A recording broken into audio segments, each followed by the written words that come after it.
বলছেন, আসসালামু আলাইকুম শেখ সালাতুল্লাহ, আকীদা ঠিক নাই, শিরকি কথা বলে এবং বেদাতের সাথে সম্পৃক্ত, তার পেছনে সলাৎ পড়া যাবে কি, পড়লে সলাৎ হবে কি? এই ধরনের প্রশ্ন অনেকবার উত্তর দিয়েছি। আকীদা ঠিক নয় কথাটি অত্যন্ত ব্যাপক। যারা বড় শিরক কুফরিতে লিপ্ত রয়েছে তাদেরও আকীদা ঠিক না, একেবারে ঠিক না।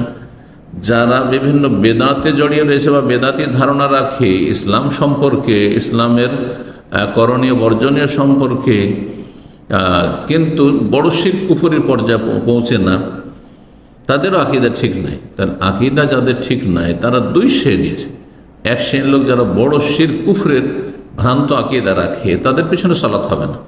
যারা আল্লাহ সর্বত্র বিরাজমান, আল্লাহ সব কিছুতে বিরাজমান, বা আল্লাহ রব্বুল আলমিন ছাড়া নবী আলেমুল গায়েব, হাজির নাজির ইত্যাদি, তাদের পিছনে মোটেই সালাত হবে না।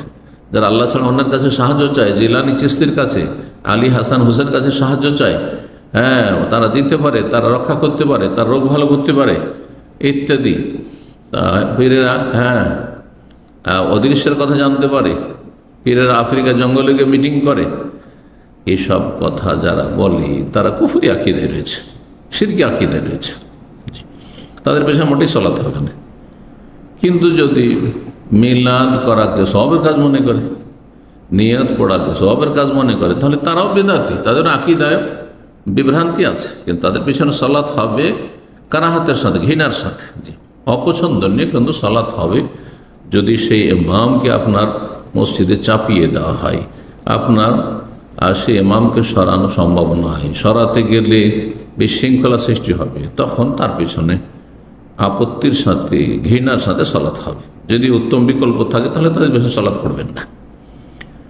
বড় শিরকি আকীদা থাকে তাহলে তার পিছনে সালাত হবে না, কিন্তু ছোট শিরক যদি থাকে তাহলে কাবিরা গুনাহ, কিন্তু ইসলাম থেকে বহিষ্কার করেন না ছোট শিরক, তো তাদের পিছনে সালাত হবে। এইরকম বিভিন্ন বেদাতের সাথে সম্পৃক্ত, বেদাতের মুকাফফিরা কুফরির বেদাত থাকে, তাহলে তাদের পিছনে সালাত হবে না। আর যদি ফাসিকি বেদাত থাকে, গুনহার বেদাত, কিন্তু সেগুলি শিরক কুফরি পর্যন্ত পৌঁছায় না বড়, তাহলে তাদের পিছনে সালাত হবে। জি।